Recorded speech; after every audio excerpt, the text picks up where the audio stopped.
ఓం గం గణపతే నమః. ఓం శ్రీ మాత్రే నమః. ఇది శ్రీ దేవీ భాగవతము 2వ స్కందంలో కర్ణుడి యొక్క జననము గురించి తెలుసుకుందాము. ఇలాంటివెన్నో పురాణ గాథలు మీకు తెలియాలంటే మా ఛానల్ని లైక్ చేయండి, షేర్ చేయండి, సబ్స్క్రైబ్ చేసుకోండి. మీరిచ్చే ఒక్క లైక్ ద్వారా ఈ వీడియో మరికొంతమందికి చేరుతుంది. కర్ణుడు కుంతీదేవి పసిపిల్లగా ఉన్నప్పుడే సూరసేనుడి వద్ద నుండి కుంతీదేవిని భోజుడు దత్త తీసుకున్నాడు. తన ఇంటికి వచ్చే అతిథి అభాగ్యుతులను, పరివ్రాజక స్వాములను సేవలు చేసే పని కుంతీదేవికి అప్పచెప్పాడు. దుర్వాసుడు వర్షాకాలంలో కుంతీ భోజుని ఇంట చతుర్మాస దీక్ష కొనసాగించాలని వచ్చాడు. ఆయన సపర్యాలకు కుంతీదేవి నియమించబడింది. దుర్వాసుని పూజ పునస్కారాదులు కుంతీదేవి బాగా సహాయపడేది. ఆమె అనుకోతనం, సేవా తత్పరత ఆయనకు ఎంతగానో నచ్చాయి. దుర్వాసుడు వెళ్ళుతూ ఒక మంత్రము చెప్పాడు. ఆ మంత్రమహిమ వలన తాను తలుచుకున్న దేవత వచ్చి సంతానాన్నిస్తాడు అని చెప్పి దుర్వాసుడు వెళ్ళిపోయాడు.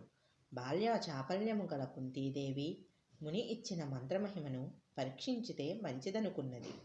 ఉదయాన్నే మంచినీళ్లు తీసుకుని రావడానికి వెళ్ళి చూడగా ఆమె కంటికి కనపడిన ఉదయభానుణ్ణి మంత్రప్రయోగం ద్వారా ఆహ్వానించింది.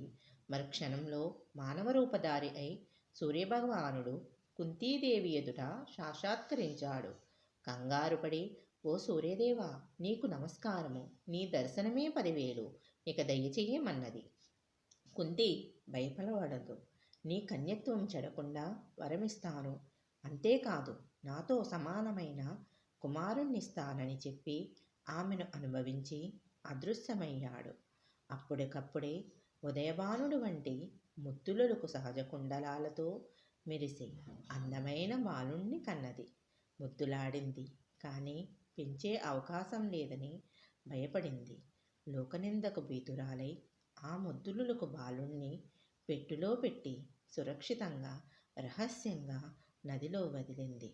అది కొట్టుకెళ్ళి హస్తినాపురంలో శారథి అయిన అతిరథుడనే సూతునికి దొరికింది.